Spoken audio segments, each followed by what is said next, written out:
I'm going to be putting together a little ghost graveyard mini terrarium, and I'm making these especially for my team.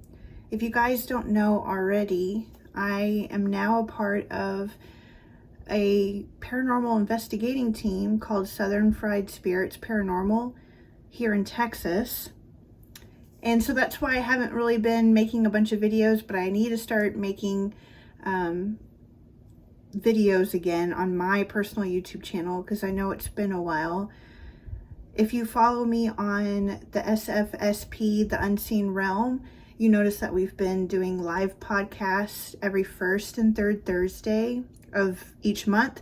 So that's what I've been busy with instead of making videos on my personal channel, but I've been thinking about it and I need to get back into it. So I thought, well, hey, since I'm making something spooky and Halloween related, I thought I would make a video of how I'm going to make a terrarium for my team. Now this is a surprise, so they don't know about it yet. But I just bought some things off Amazon. I got these glow in the dark little ghosts. Actually, some of these I didn't even buy off Amazon. I'm sorry. This I got from Michael's.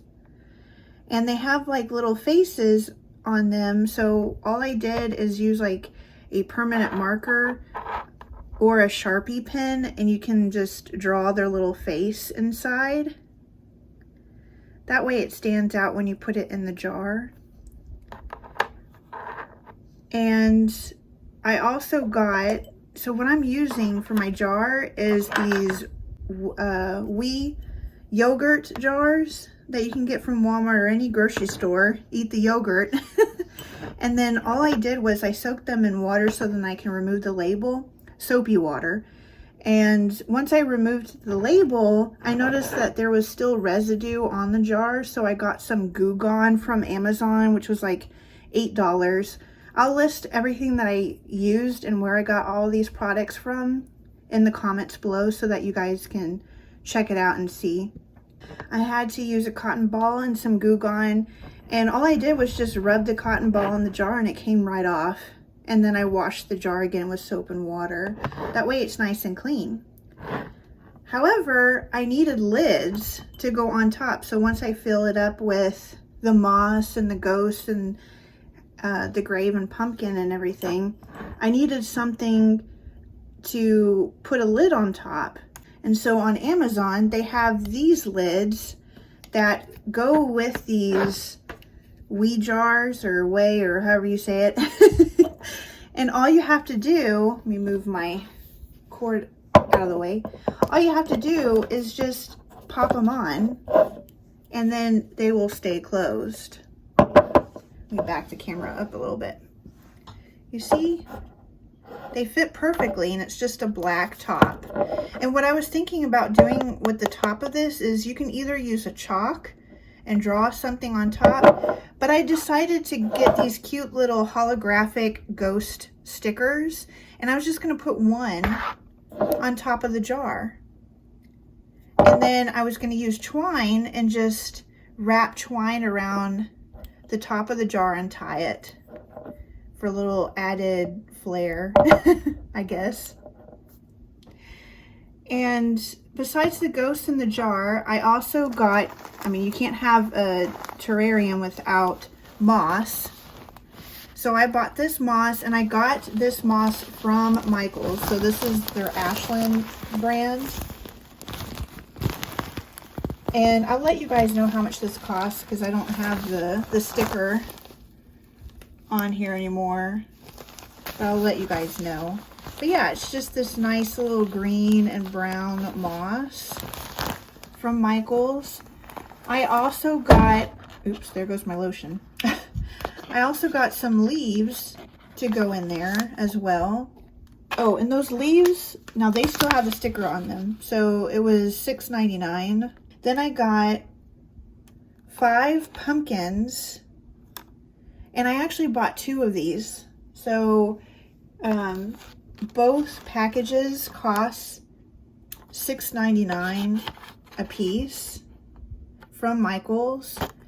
And then I also got 2 sets of these tombstones from Michael's as well. And the tombstones, which had, you know, have 5 in them, is $5.99 a piece. And since there's a total of 9 of us on our team, which includes me, I just created 8 ghosts for my team, and I have 8 glass jars to fill.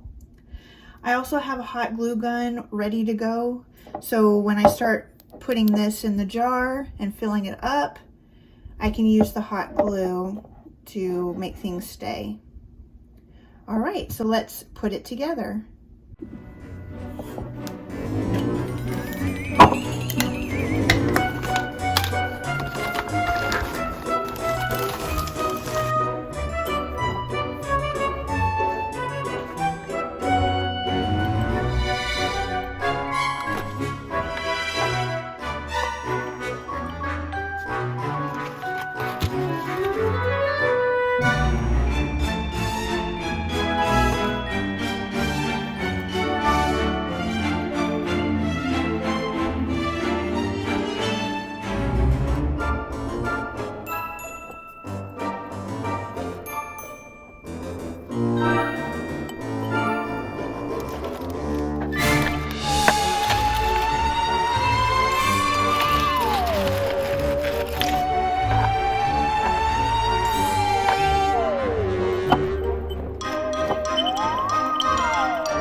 Here's the finished product. I'm going to move some of this down a little bit.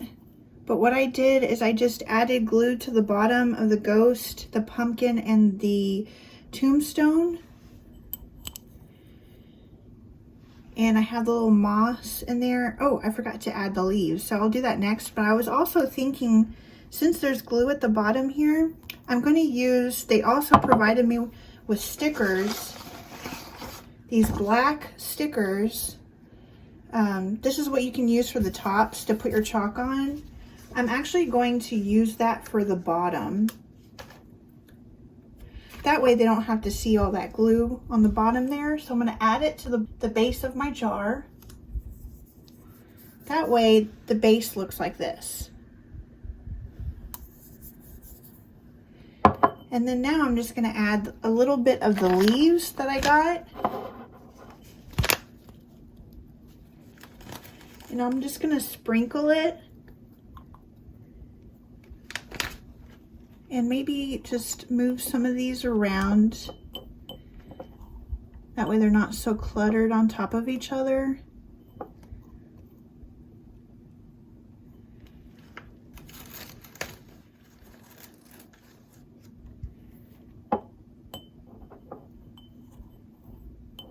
Like that. Then I'm going to add the lid to the top of it till it snaps. And then I'm going to add a sticker on top.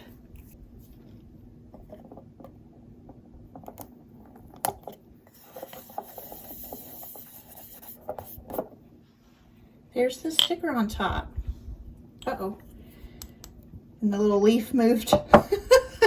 It's covering the ghost face. The ghost is hiding. So let me fix that. And I probably won't seal the top, just in case they need to move some things around.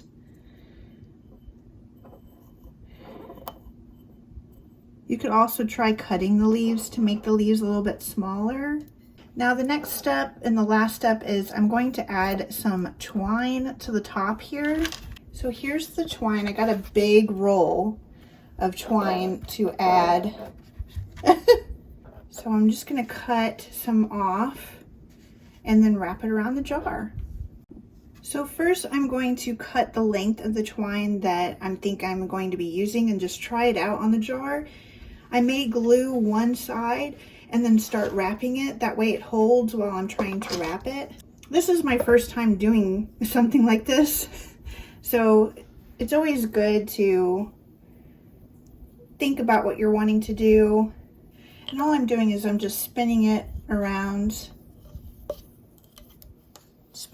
the jar, but I want it to look something like this.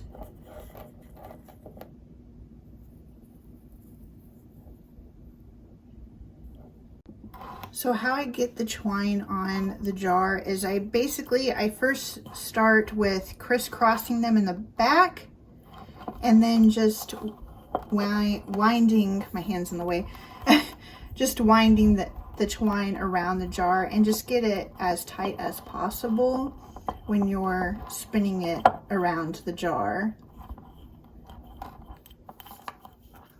And then what I'll do with the excess is I'll put like a dot of glue in the back and then just glue it so then it hides the line. Or you can do a bow if you want to tie it.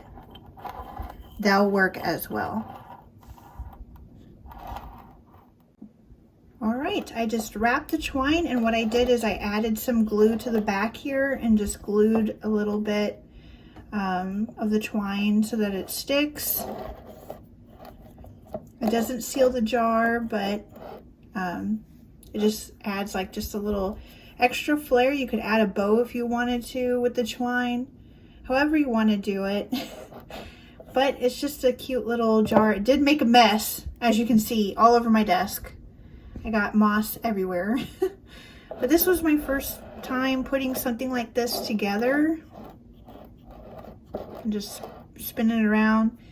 It'll glow in the dark, the ghost will. You could probably add something else too, that's small enough, like another pumpkin or something on the right hand side. But yeah, I hope you guys like this. It'll probably get better as I go and create the other 7 that I have to make. But this, for my first one, I think I did pretty good, and I think it'll be a nice little gift that they'll appreciate and that they'll just add and put on their desk, or put in a bookshelf or wherever. So yeah, real quick, I'm back. I think my second jar is actually turning out better than my first one. I decided to lay the leaves down after I laid the moss down, and then I started to glue the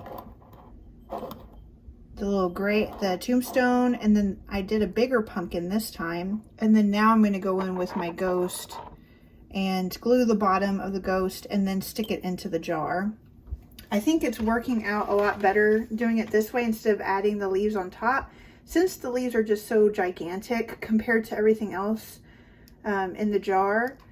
It may be better to do it that way instead. But this is all a learning process. You know, you learn as you go when you're creating these things. So, you know, as time goes, you start learning processes that may be a better way for you to do certain things. So yeah, I definitely think this jar turned out better than my first one.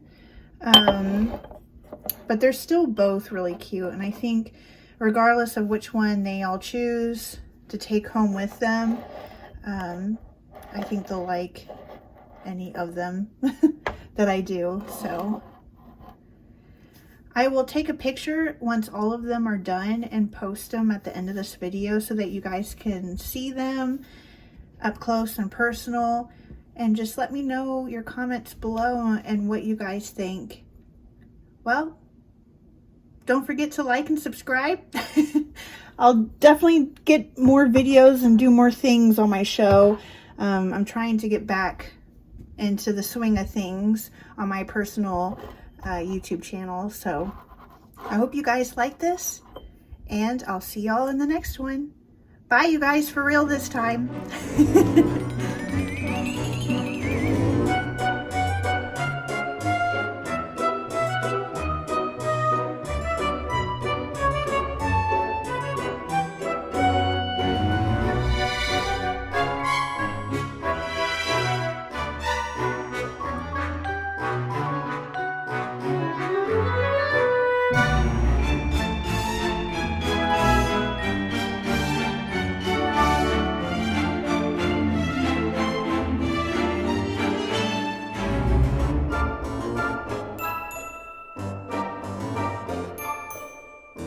Bye.